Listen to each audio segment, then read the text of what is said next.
오늘 말씀의 제목은 인간의 궁리와 하나님의 시간표라는 제목입니다. 인간의 궁리. 자, 예수님께서 이제 십자가에서 달려서 이제 죽게 되시는 그 과정에 보면은 어떻게 하면 죽일까 궁리하는 사람들, 그들의 뜻대로 예수님은 십자가에 죽임을 당하시죠. 참 여러분이 지금 같이 고난주간 말씀을 나누면서도 느꼈겠지만, 야, 이렇게까지 죽일 궁리를 많이 했구나 인간들이. 그렇죠? 어떻게 하면 예수를 죽일까 궁리한 것이 지금 제가 못 다룬 본문들도 수없이 많습니다. 근데 결국은 그들의 뜻대로 예수님을 죽였잖아요.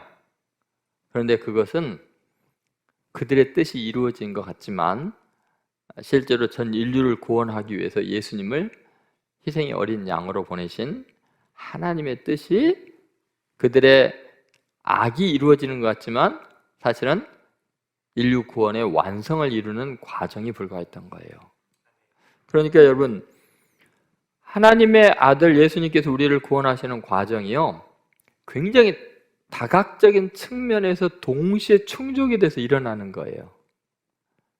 그것은 예수님께서 예루살렘 올라가러 굳게 결심하신 바이고, 그런데 마침 예수님을 죽이려고 대제사장과 서기관과 장로들, 많은 종교 지도자들이 아주 벼르고 있었고, 그리고 가룟 유다의 마음속에 예수를 팔려는 생각이 들어가고 사탄이 충동을 하고요. 이 모든 진행 과정이 복합적으로 굉장히 여러 차원에서 이루어져서 예수님의 십자가에 죽으셨고, 그것을 통해서 우리는 구원을 얻은 것입니다. 전 인류가 구원받는 놀라운 일이 일어나고 예수님의 부활의 생명이 그것을 통해서 인류에게 최초의 모습을 드러내게 된 거예요. 부활의 승리의 선언이 이루어진 거죠. 그러니까 여러분, 절대 가볍게 생각하면 안 돼요. 그냥 내 옅은 생각으로 어떤 어려움을 겪고 이럴 때요, 왜 하나님 이러신가, 이제 모든 게 끝났다, 나는 망했다, 그렇게 생각하시면 안 돼요. 하나님을 사랑하는 자, 곧 그 뜻대로 부르심을 입은 자들에게는 모든 것이 합력하여 선을 이루느니라. 이 모든 것이 합력해서 결국 하나님의 뜻이 이루어진다는 믿음을 가지십시오. 우리의 무지한 생각으로 그렇게 쉽게 생각하면 안 된다는 거예요. 그래서 오늘 이 말씀을 이제 통해서 우리가 인간의 도모와 하나님의 시간표, 하나님의 주권적인 역사에 대해 생각해 보려고 합니다. 첫 번째 우리가 생각할 것은 하나님의 시간표입니다. 1절, 2절, 7절을 보시면요, 1절이 이렇게 나옵니다. 6월절이라는 무교절이 다가오매, 이렇게 나오죠. 7절에 보니까 이렇게 나옵니다. 6월절 양을 잡을 무교절이 이른지라. 그 사이에 2절에 이렇게 나오죠. 대제사장들과 서기관들이 예수를 무슨 방도로 죽일까 궁리하니 이는 그들이 백성을 두려워함이더라. 자, 여기 보면은, 자, 6월절이라 하는 무교절이 딱 1절에 나오고 7절에 뭐요? 또 6월절 양을 잡을 무교절 날이 이른지라. 그 사이에 뭐요? 예수를 무슨 방도로 죽일까 궁리하니. 요 구두를 보세요. 샌드위치 기법이죠. 6월절 무교절, 6월절 양 잡는 날, 그 무교절, 그 사이에 예수를 어떻게 하면 죽일까 연구한다. 여러분, 원래 6월절에는 뭐 잡는 날이에요? 어린 양을 잡는 날이에요. 그 양을 잡아서 그 피를 갖다 좌우문설적으로 그 살을 다 먹고 그 안에, 집 안에 있으면 어떻게 되는 거예요? 죽음의 사자가 넘어가는 거죠. 죽을 자가 구원받는 날이죠. 그런데 지금 그날에 양 잡을 생각은 안 하고 대제사장들이 누구 잡을 생각을 해요? 예수를 죽일 방도를 연구하고 있어요. 왜요? 예수님이 세리요한의 증언대로 보라 세상 죄를 지고 가는 하나님의 어린 양이로다 그랬거든요.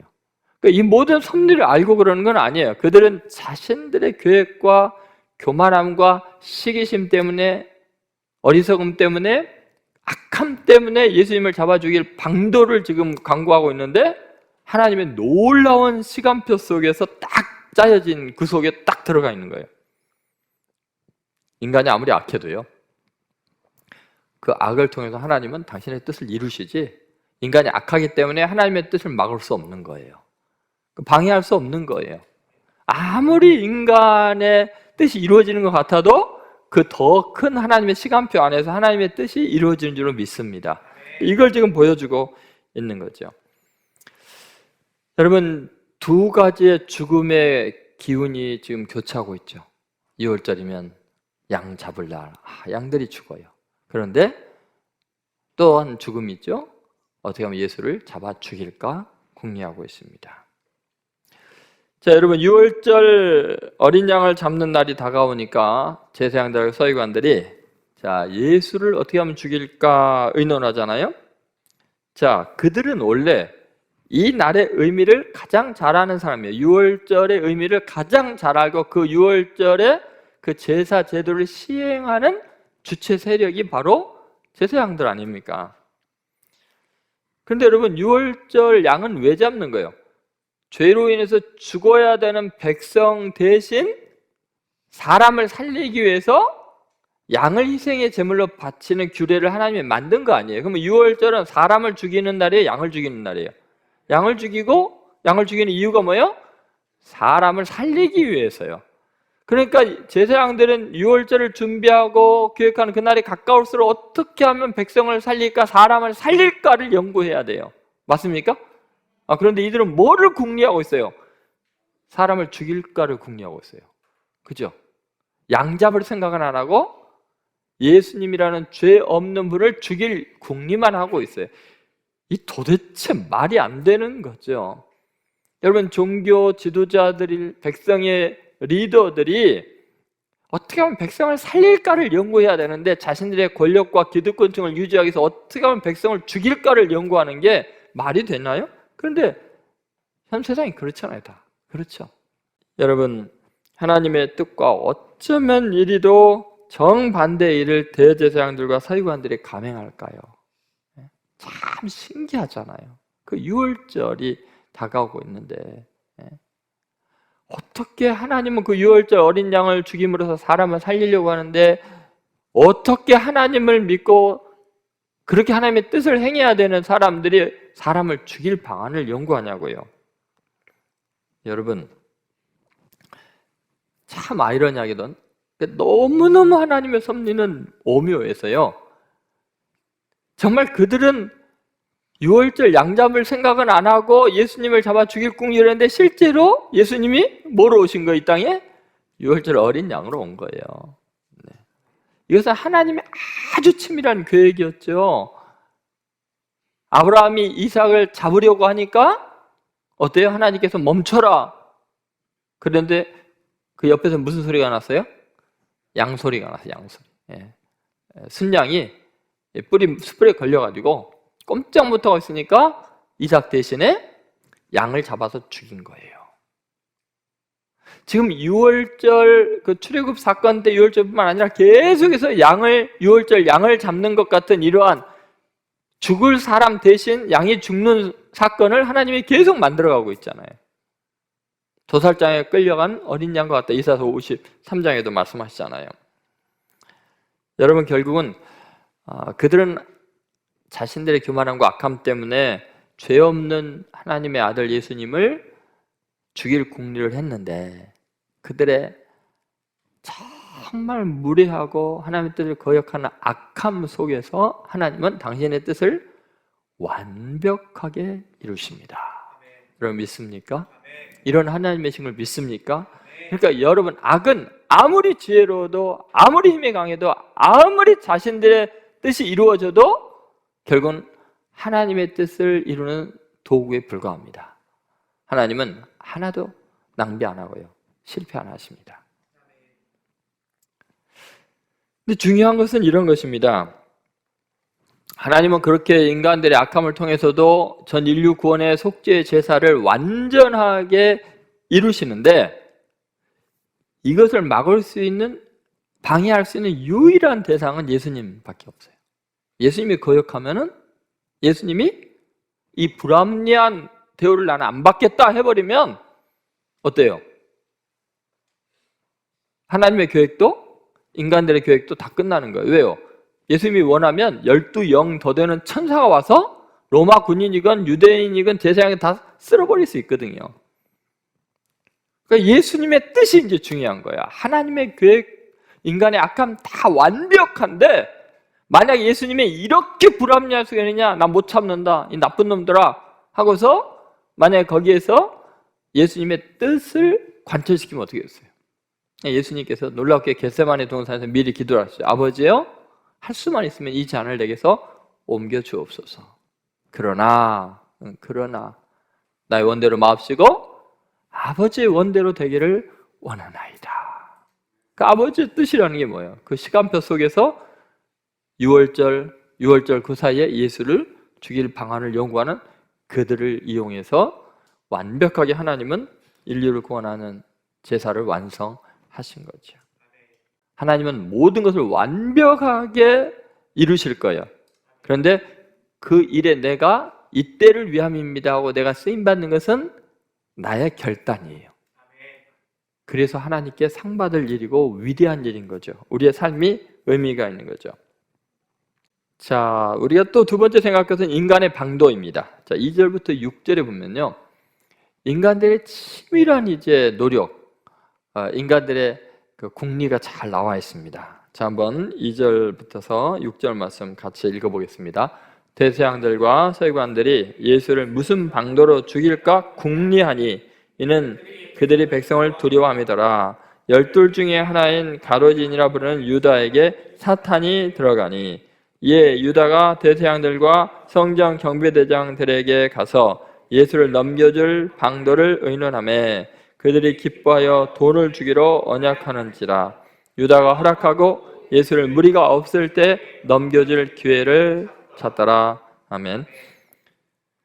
그러면 죄 없으신 예수님이 십자가에 죽게 된 이유 중에 하나는 인간들이 자신들의 방도로 하나님의 나라를 이룰 수 있다고 착각하기 때문에 그렇습니다. 그러니까 인간의 머리만 다 그냥 인간의 수단과 인간의 꾀가 다 동원되어서 우리가 하나님의 뜻을 이룰 수 있다라고 생각하면 결국은 예수님을 죽이는 일이 일어나는 거죠.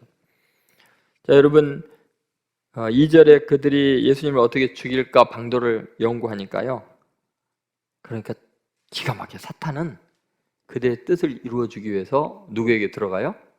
유다에게 들어가는 거예요. 가룟 유다에게 사탄이 들어가는 장면이 3절에 나오죠. 그리고 이제 유다와 그들이 함께 예수를 죽일 방도를 이제 강구하게 되는 거죠. 자, 4절 보십시오. 4절 같이 읽겠습니다. 이에 유다가 대제사장들과 성전 경비대장들에게 가서 예수를 넘겨줄 방도를 의논합니다. 그럼 여러분 2절부터 6절까지 계속해서 나오는 게 뭐예요? 인간들이 방도를 연구하며 계속해서 연구합니다. 어떻게 하면 예수를 죽일까?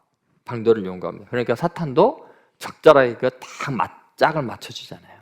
대제사장들이랑 그들에게 다 유다를 보내줘서 잘 이루어지게 하는 것 같습니다. 여러분, 유다가 대적자들과 공모하는 이유가 뭘까요? 왜 자기의 스승을 이렇게 팔아넘길 생각을 했을까요? 왜 유다는 이렇게 당당할까요? 여러분, 유다는요, 자기 확신이 대단히 강한 사람입니다. 자기 주장이 절대적으로 옳다고 착각하기 때문에 이렇게 대담한 행동을 한 겁니다. 자기가 스스로 생각하는 하나님 나라의 추구 방식이 예수님이 추구하는 것과 너무 다른 거예요. 아니, 이래 갖고는 하나님의 나라가 임하지 않지. 지금 로마의 속국으로 있고 엄청난 핍박 가운데 굶어 죽어가는 사람들이 많고 이런데 예수님이 만왕의 왕으로 철장을 질그릇 깨뜨리듯이 로마 국민을 다 물리치고 민족을 해방시키고 민족이 부흥을 일으킬 줄 알았더니 맨날 한다는 말이 내가 예루살렘 올라가면은 백성들이 나를 대장에 넘겨주고 백성의 관원들에게 넘겨주고 그들 이방인에 넘겨줘서 십자가 못 박아 죽게 하리라. 예수님이 자꾸 그러니까 이거 정말 심각한 문제이죠. 유다 입장에서는 대단히 실망하게 됩니다. 여러분, 우리는요, 내가 원하는 하나님 나라 상이 있습니다. 내가 원하는 교회 상이 있고요. 내가 원하는 민족의 상도 있고요. 그래서 나는 내가 원하는 이상을 이루기 위해서 분명한 목적을 가지고 분명한 기준을 가지고 어떤 공동체에 들어서 헌신합니다. 그러면요, 그 사람은 반드시 공동체를 깨게 되어 있습니다. 왜냐하면 세상이요, 내가 원하는 대로 내 이상에 딱 맞게 이루어지는 게 없어요. 사람마다 다 생각이 달라요. 여러분, 우리는 내 자신의 뜻을 관철시키려고 할 때 엄청난 헌신을 하게 되고 시간을 투자하게 되고 물질을 헌신하다 보면 자신의 뜻이 이루어지지 않을 때의 배신감과 그 서운함과 분노는 반드시 폭력적으로 나타나게 되어 있습니다. 공격적으로 나타나게 되어 있습니다. 가룟 유다가 이거 못 견디는 거예요. 그래서 내가 생각하는 하나님의 나라는 이런 게 아닌데, 내가 예수를 지금 3년이나 쫓아다녔는데 지금 예수가 하는 말 하나하나가 전부 다 거슬리는 겁니다. 그러니까 예수를 제거해야 되는 거예요. 여러분, 우리는요, 어떤 이유에서건 그것이 내가 원래 목적이 하나님의 영광과 하나님의 뜻을 위한다고 할지라도 내 뜻대로 영광을 위하고 내 뜻대로 하나님의 뜻을 이루려고 하면은 반드시 우리는 예수를 죽이게 되어 있습니다. 그래서 우리 교회 이름이 뭐죠? 예수뿐인 교회. 누구의 교회가 아니라 예수뿐인 교회여야 합니다. 여러분, 자기가 원하는 이상형이 아니라고 생각하면 우리는 언제든지 사람도 배신할 수 있고 하나님마저도 원망할 수 있습니다. 그렇기 때문에 여러분, 우리는 자기 자신이 얼마나 연약한 존재이고 무지한 존재인지를 늘 돌이켜 생각해야 합니다. 여러분, 공로의식과 주인의식, 그것이 반드시 배신감으로 분노에 치를 떨게 만든다는 것을 잊어서는 안 돼요. 그래서 우리는 겸손하게 주님께서 이 모든 걸 섭리하셔서 가장 위대하신 하나님의 뜻을 이루고 계시다는 믿음을 가져야 됩니다. 결국은 가룟 유다는 자신의 뜻이 예수님의 뜻보다 더 옳다고 착각해서 이런 엄청난 일을 하는데, 그것은 실제로는 누가 충동하고 있는 거예요? 사탄이 들어가면 이런 일이 일어납니다. 여러분, 우리는 전 인류를 구원하기 위해서 이 땅에 오신 예수님, 그 하나님의 구원 계획의 그 원대함을 우리는 한번 생각해 봐야 합니다. 그래서 인간의 이 궁리라는 게 이렇게 편협하고 한쪽으로 칠 수밖에 없다는 거, 그걸 여러분 꼭 잊지 않으셔야 돼요. 그래서 우리는 자기 가족 중심, 또는 자기 민족, 또는 내 회사, 내가 속한 내 교회, 이런 중심이 아니라 하나님 나라의 큰 관점에서 봐야만 이런 실수를 하지 않는다. 가룟 유다와 다르게 살 수 있다는 것을 기억하시기를 바랍니다. 자, 이제 세 번째입니다. 세 번째, 사탄의 개입에 대해서 보겠습니다. 인간의 궁리와 하나님의 그 시간표 사이에 그 사탄이라는 독특한 영적인 존재의 개입이 있습니다. 여러분, 예수님의 최측근인 12제자 중 한 사람에게 쏙 들어갔습니다. 자, 3절을 보시죠. 3절 같이 있습니다. 12 중에 하나인 가룟인이라 부르는 유다에게 사탄이 들어가니. 여러분, 대제사장이나 유다나 인간적인 공모를 할 때 이들이 이제 굉장히 조심스럽게 그 기준으로 삼는 것이 있습니다. 그게 오늘 본문을 쭉 읽어보면 반복해서 나타나는 게 뭐냐면 무리들의 눈을 피한다는 거죠.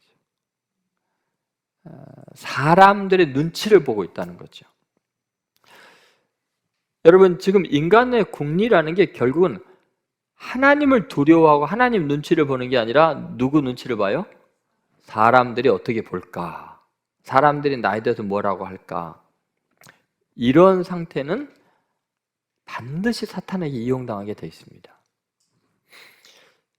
여러분, 한번 2절과 6절을 보세요. 자, 2절 먼저 읽어보겠습니다. 대제사장들과 서기관들이 예수를 무슨 방도로 죽일까 궁리하니, 그 다음 뭐예요? 이는 그들이 백성을 두려워함이더라. 자, 여러분, 놀랍게도요, 귀신이 들렸을 때 가장 중요한 특징이 뭐냐면 하나님을 두려워하지 않고 사람을 두려워해요. 사람 눈치를 보는 거예요. 그것은 이미 귀신에게 이용당하고 있다는 것을 명확하게 보여주는 것입니다. 그러니까 성경에 보면 계속해서 그러한 표현들이 나옵니다. 여러분, 참 개탄할 일이죠. 사람은 두려워하면서 보이지 않는 하나님을 두려워하지 않는 이 병든 영적인 상태가 예수님의 제자였고 대제사장과 서기관들의 모습이었다는 겁니다. 여러분, 하나님 두려워하지 않으면 사탄의 밥이 되는 겁니다. 사람을 두려워하게 되어 있습니다. 하나님을 경외하는 사람은 사람 두렵지 않습니다. 사탄은 하나도 안 무섭습니다. 믿습니까? 여러분, 인간의 궁리라는 게요, 이렇게 어리석습니다. 여러분, 사탄은 이렇게 늘 어두운 곳, 은밀한 곳에서 사람, 무리들을 이용해서 사람들의 마음을 조종하고 있는 거죠. 그런데 여러분, 나중에 참 아이러니하게 그 무리들을 두려워하는 이들이 무리들을 또 호도하죠. 충동질에서 예수를 십자가에 못 박아고 또 소리 지르게 하죠. 그런데 그런 어리석은 무리들을 두려워하는 이들을 보면은 정말 엉망진창인 거예요. 여러분, 가룟 유다가 이렇게 사탄의 먹이가 되고 앞잡이가 된 것, 그것은 사실은 가룟 유다가 사탄이 되는 겁니다. 이게 들어갔다고 표현되어 있지만 가룟 유다가 사탄화 된 것이죠. 사탄이 따로 있는 게 아니고 사람 무서워하고 두려워하면 내가 사탄이 됩니다. 여러분, 우리는 순간적으로 사탄에게 이용당할 수 있고 내가 사탄도 될 수 있다는 것을 잊어서는 안 됩니다. 인간의 궁리라는 것이 결국 요 모양입니다. 대단히 지혜를 짜는 것 같고 머리를 짜는 것 같고 나는 정말 나라와 민족을 위해서 하나님을 위해서 위대한 것을 생각하는 것 같아도 내가 지금 사탄에게 이용당하고 있는 것도 모르고 내가 사탄이 된 것도 모릅니다. 어떨 때요? 하나님 일을 생각하지 않고 하나님 눈치 안 보고 하나님 두려워하지 않고 사람 눈치 보고 사람에게 잘 보이려고 하면은 그게 바로 자기 우상화에 빠져 있는 거고 자기가 사탄이 되어 있는 겁니다. 자, 여러분, 오늘 우리는 인간의 공모와 사탄의 획책에 대해서 또 하나님의 계획에 대해서 말씀을 살펴봤습니다. 자, 이제 한번 생각해 봅시다. 수많은 사람들이 예수님을 죽이려고 하는데 그것은 너무너무 억울한 일인 것 같지만 그 모든 것은 커다란 하나님의 시간표 안에서 진행되고 있는 걸 여러분 믿습니까? 자, 이제 동일하게 여러분들도 마찬가지예요. 자, 너무나 억울한 일도 많고 경험해서는 안 될 일을 경험하고 참혹한 일을 겪고 사랑하는 사람들이 질병으로 고통을 겪고 억울하게 이용을 당하는 많은 사건들이 있는데 여러분 꼭 기억하십시오. 그것은 샌드위치예요. 6월절, 무교절, 6월절 어린 양 잡는 날, 그 사이에 하나님의 시간표 사이에 어떻게 하면 예수를 죽일까 이런 거예요. 그러면 여러분들의 대적자들이 여러분을 온갖 비난을 퍼부어대는데 결국은 여러분들은 그들을 구원하기 위한 하나님의 섭리 가운데 있다는 것을 잊어서는 안 됩니다. 그럴 때 우리가 해야 될 반응은 뭐냐? 우리는 기록된 대로 가는 거예요. 그냥 그것만 생각하면 됩니다. 왜냐하면 인간이 아무리 궁리를 하고 별짓을 다 해도 하나님의 시간표 안에 있어요. 그러니까 중요한 건 사람이 내게 어찌하리요? 나는 주의 말씀대로 순종하겠습니다. 그 믿음으로 끝까지 승리하는 성도들 되시기를 주의 이름으로 소망합니다.